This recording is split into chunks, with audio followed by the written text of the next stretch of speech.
da página.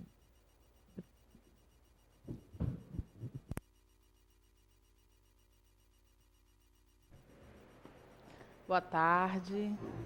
Que o nosso Mestre Jesus nos envolva, né, nessa imensa bondade, nessa quinta-feira chuvosa, e que, né, a espiritualidade amiga dessa casa me inspire com essa responsabilidade que é falar de Jesus. Mas, quando a gente começa a estudar Jesus, a gente se emociona, né? Porque como um ser pode ser tão perfeito e tão iluminado? E para começar, então, aqui a nossa reflexão, né, em torno dessa leitura, né, Somos de Jesus para sempre. Olha que lindo, né? Esse título já traz para a gente uma paz, porque nós acreditamos, né, que Ele está sempre conosco. Então, eu vou ler aqui para a gente começar um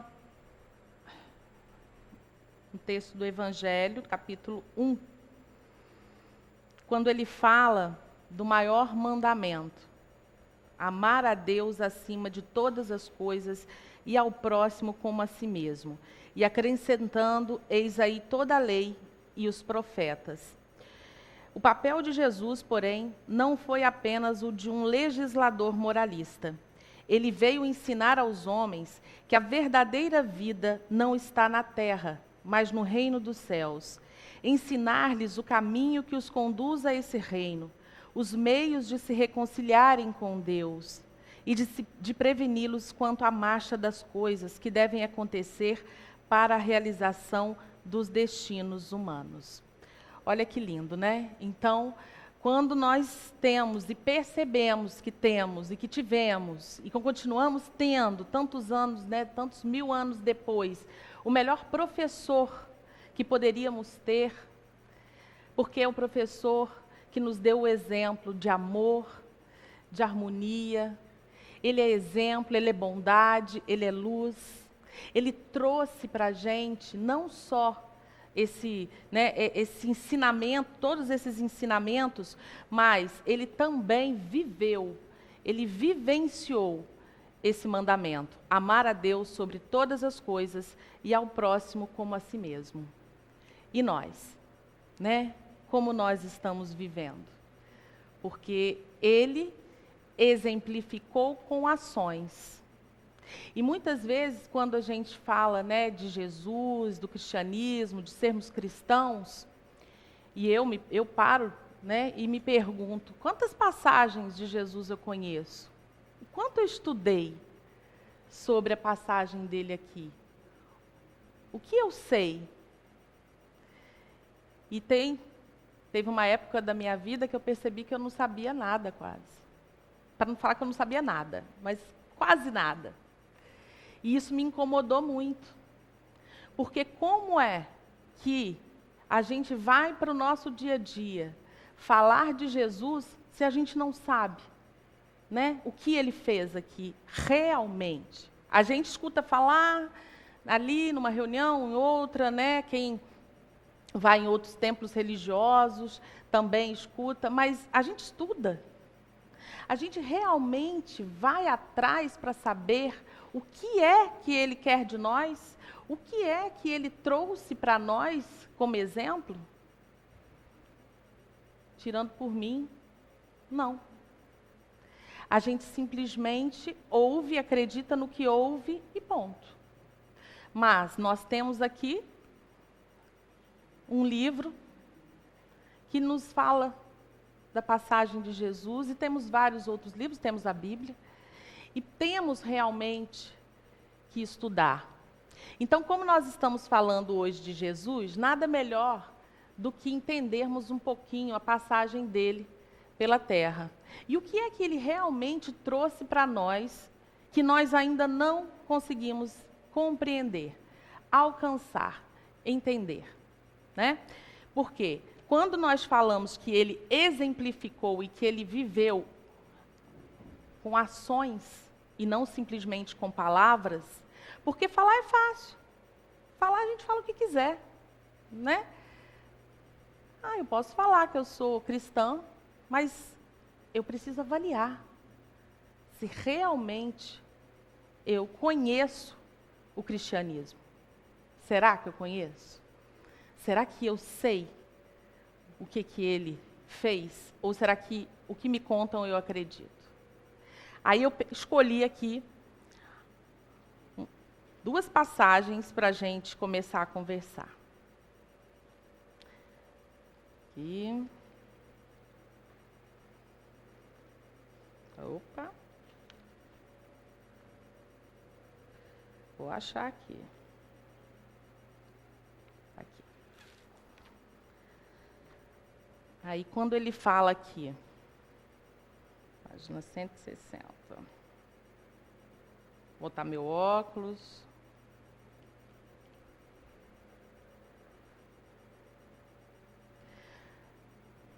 Portanto, se estáis para apresentar a vossa oferenda ao altar, e então vos lembrardes de que vosso irmão tem qualquer coisa contra vós, deixai a vossa oferta aos pés do altar e ide primeiro reconciliar-vos com o vosso irmão. Depois, voltai para fazer a vossa oferta. Mateus, capítulo 5, versículos 23 e 24. No Evangelho está no capítulo 10. Bem-aventurados os que são misericordiosos. Então, vamos conversar um pouquinho sobre esse ensinamento aqui de Jesus. Quantas vezes na nossa vida nós estamos aí, tristes, chateados com alguém, sem realmente conversar. Quantas famílias a gente sabe aí que não conversam um com o outro, ou amigos que brigam, enfim. Quantas coisas acontecem no nosso dia a dia e que, infelizmente, nós ainda achamos que isso é normal.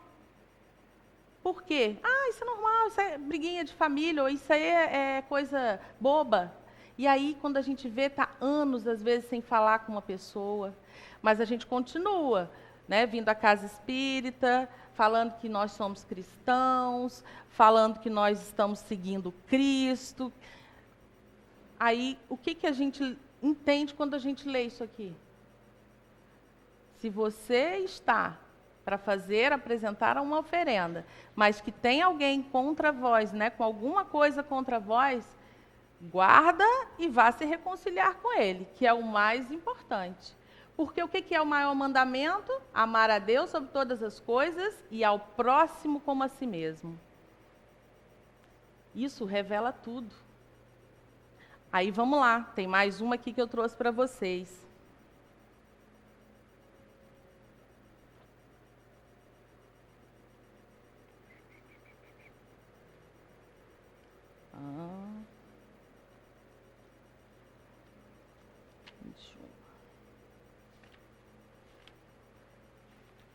Aqui.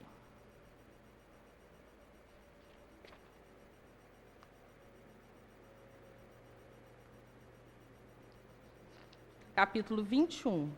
Tá? A árvore que produz maus frutos não é boa, e a árvore que produz bons frutos não é má, visto que cada árvore se conhece pelo seu próprio fruto. Não se colhem figos nos espinheiros, nem se cortam cachos de uvas nas sarças.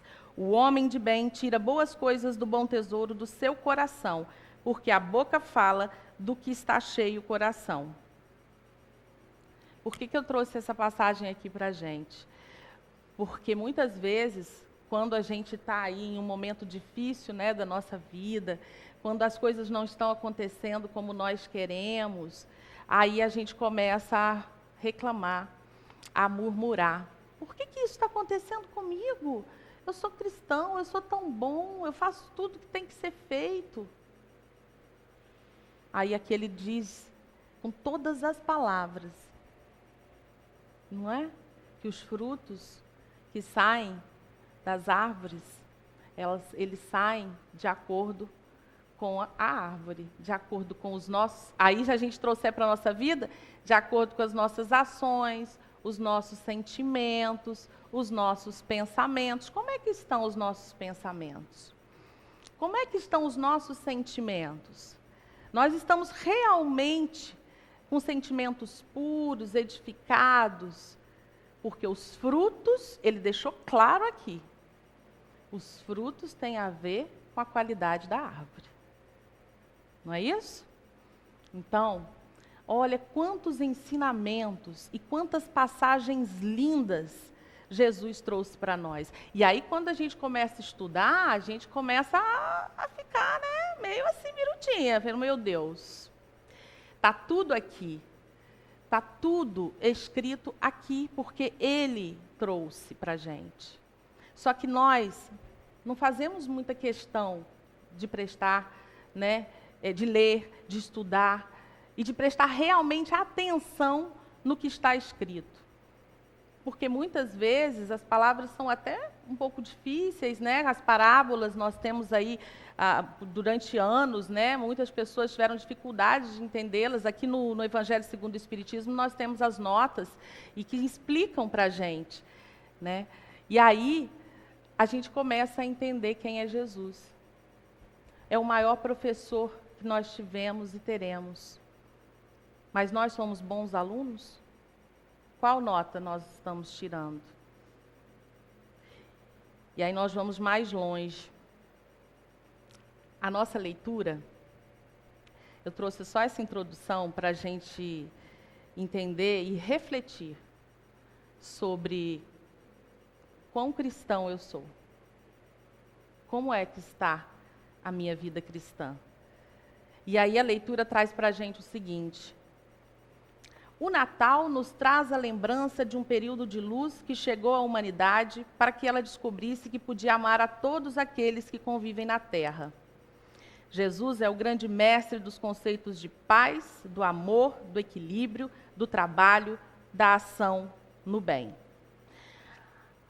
Nós estamos chegando perto do Natal e não é à toa que nós estamos aqui falando de Jesus nesse mês de dezembro. Aí eu me perguntei, como é que está o meu Natal? Né? O que é Natal para mim? E essa pergunta ela é muito forte, porque o Natal, como muitas outras datas, mas principalmente o Natal, ele foi sendo transformado radicalmente em uma data comercial, em uma data puramente material. E aí, meus irmãos, eu vou refletir junto com vocês, né, o que, estudando aqui, veio ao meu coração. A gente está chegando aí perto dessa data. Temos aí a oportunidade de fazermos um Natal diferente, de realmente colocarmos em prática o que ele fala aqui, que é o nosso irmão Francisco Nicolau.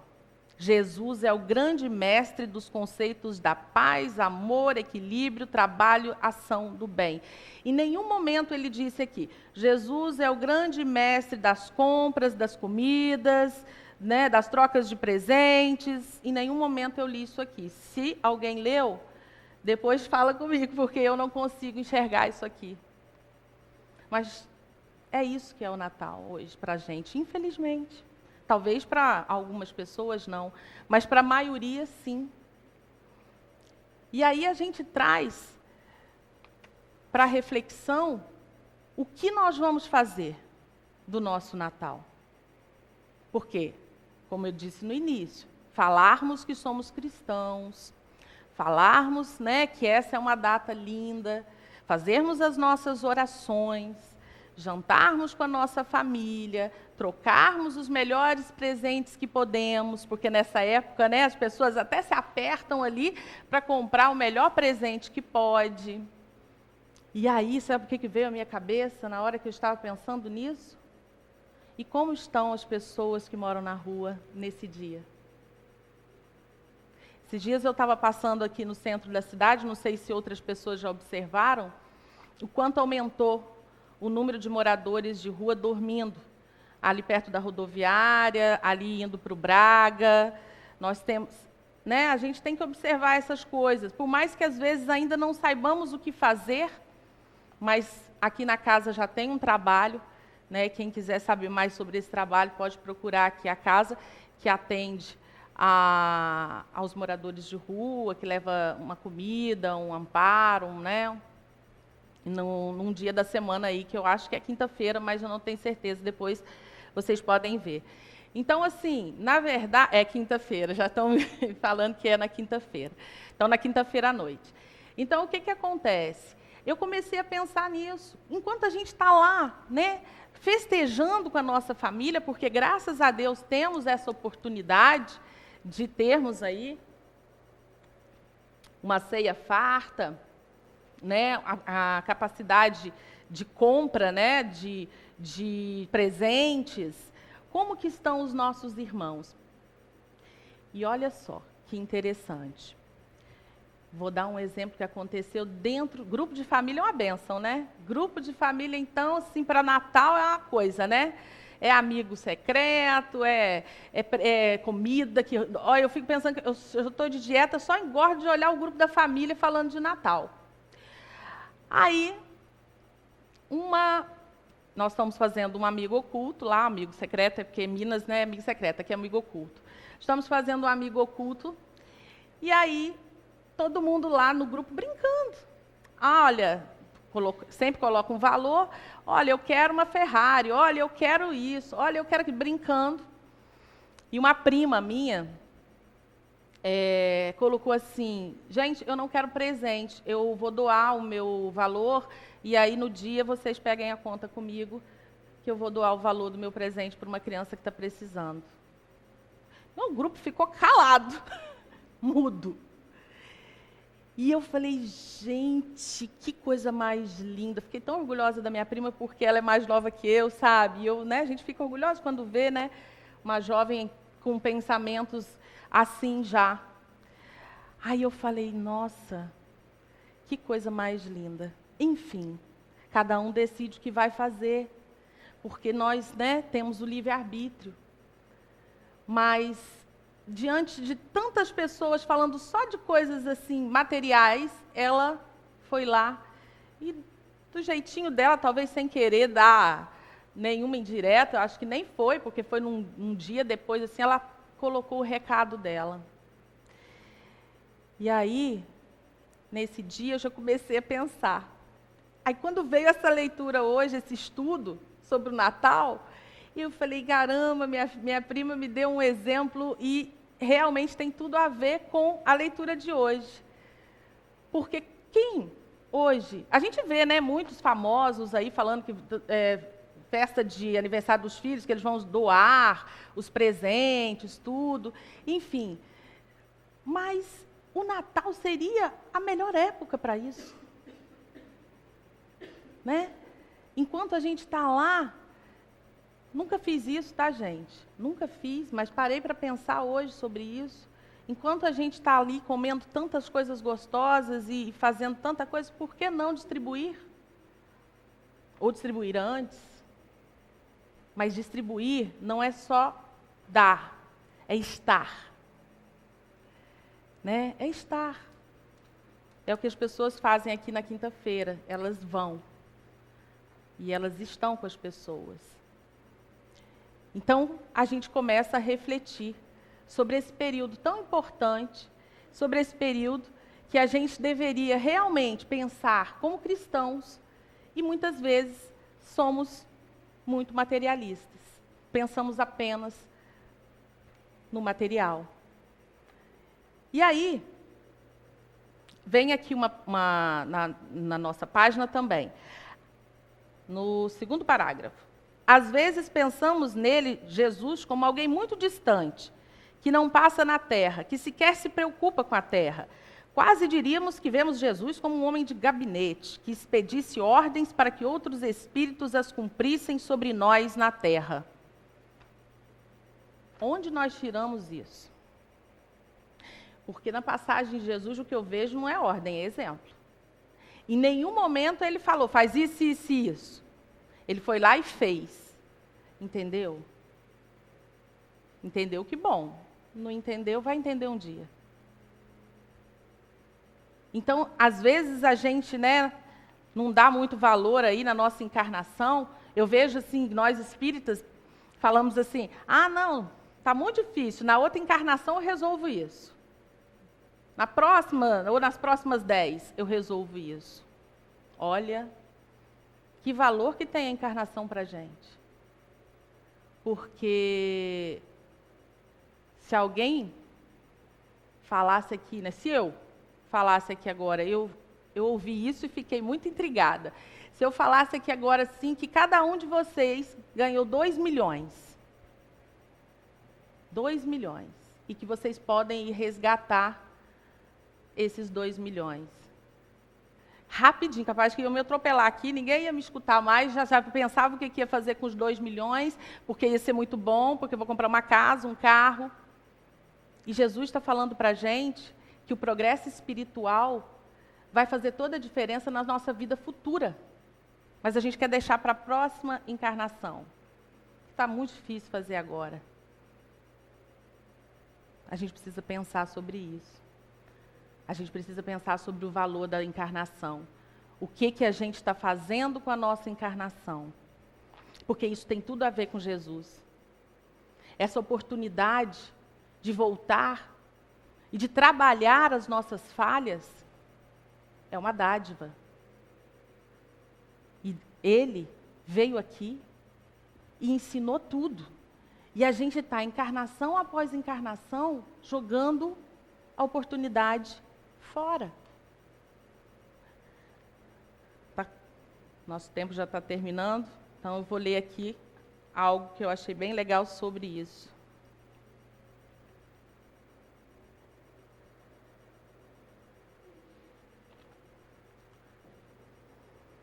Aqueles que realizam essa tarefa com zelo transpõem rapidamente e menos penosamente esses primeiros degraus da iniciação e desfrutam mais cedo do resultado do seu trabalho. Aqueles que, ao contrário, fazem mau uso da liberdade, olha que forte essa palavra, da liberdade que Deus lhes proporciona, retardam o seu adiantamento. É assim que, por sua obstinação, podem prolongar indefinidamente a necessidade de reencarnarem. É aí que a reencarnação torna-se um castigo. São Luís, Paris, 1859. Olha o que São Luís traz para a gente aqui, falando sobre o valor da reencarnação. E tudo que a gente puder resolver nessa encarnação, que vamos fazer, gente. Vamos tentar, pelo menos, né? Porque a gente sabe que é difícil. Como é difícil, às vezes, se reconciliar com alguém que você está muito magoado. Como é difícil, às vezes, você olhar para o outro que te critica com amor. Como é difícil, às vezes, você parar de julgar o outro, de ver, né, o cisco no olho do outro e enxergar a trave no seu. É muito difícil. Mas a gente precisa começar a treinar. Porque não dá mais para ficar desperdiçando tempo. É uma liberdade que Deus nos deu e nós precisamos aproveitá-la. Levando a sério, realmente estudando. E mais uma vez, com todas as palestras que eu dei aqui esse ano, eu falei, temos todos os cursos aqui na casa, né? Ali tem a programação para todas as pessoas que quiserem. Porque a gente sabe que a palavra de Jesus, os exemplos de Jesus, a palavra de Deus, tudo que trouxeram para nós, não é para uma pessoa, é para todos. Então, vamos estudar. Vamos estudar esse livro aqui, que é o maior hospital que nós temos. E eu falo isso para mim todos os dias. Quando eu acordo com um sentimento de angústia, alguma coisa, é aqui que eu vou me curar. É esse hospital que eu procuro. Porque eu tenho certeza que o dia que nós entendermos cada palavra que está aqui, não haverá mais angústia, não haverá mais dores, não haverá mais nada de ruim. Mas nós precisamos começar a estudar. Nós precisamos começar a treinar. E aí, já aqui indo para o nosso encerramento, né? Como sempre, falo demais.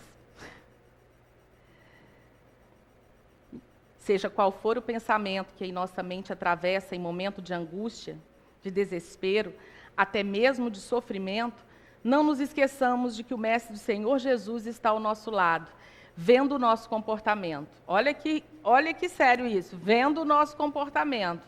E se fosse só comportamento, né, vendo o nosso comportamento, o nosso sentimento e o nosso pensamento. Tudo bem. Isso não é conversa, como se costuma dizer para enganar as crianças, é uma realidade. Que o espírita saiba que ele é alguém conhecido de Jesus na figura daqueles benfeitores espirituais e na figura de quem dirige a casa, a cidade, o lugar em que ele se encontra. E todos os nossos atos não são feitos aleatoriamente, eles traduzem a nossa elevação ou a nossa pequenez. Mais uma vez, a gente volta onde? Lá na passagem da árvore dos frutos. Quando ele fala aqui, né? Que todos os nossos atos não são feitos aleatoriamente, eles traduzem a nossa elevação espiritual ou a nossa pequenez. Mas a verdade é que Jesus nos acompanha nessa elevação ou nessa pequenez, porque Ele tem interesse em nos ver crescidos espiritualmente. Olha que bondade, que bondade. E como nós estamos retribuindo essa bondade? É isso que a gente tem que pensar. Como vai ser o nosso Natal? Como que a gente vai agir nesse Natal? Qual é a reflexão que essa página realmente trouxe para mim? Leva para casa, lê, entende de verdade, pensa qual o verdadeiro sentido dessa data, dessa época, que a gente vai com certeza conquistar, pelo menos que seja uma mudancinha na nossa vida. Porque quando ele diz aqui, no final dessa página, que vocês não tenham vergonha, nem achem que seja pieguice declararem-se cristãos e espíritas, e digam do fundo do coração, além da minha consciência, tenho que prestar contas a Jesus de todos os meus atos, que as chamadas pessoas do mundo sorriam das suas afirmações, mas que dentro da alma de vocês exista esta certeza. Somos de Jesus para sempre. Então, gente, que coisa mais linda. Quantas vezes, né, a gente tem alguém do nosso lado que está precisando de uma palavra amiga, de alguém que está precisando e que a gente não fala, às vezes por vergonha, fala, vai falar que eu sou Carola, ou vai falar que eu sou, né, enfim, tantas palavras que inventam. Não vamos ter vergonha, não, vamos falar. Por quê? Jesus sabe o que a gente está fazendo. Ele está prestando atenção em todos os nossos atos. Vamos dar a mão, até para aquele irmão que é difícil, porque ele não quer te dar a mão, mas fica ali, até a mão doer. Que uma hora ele vem e pega. E para encerrar, terminou meu tempo já, né? E para encerrar, eu vou trazer Chico Xavier,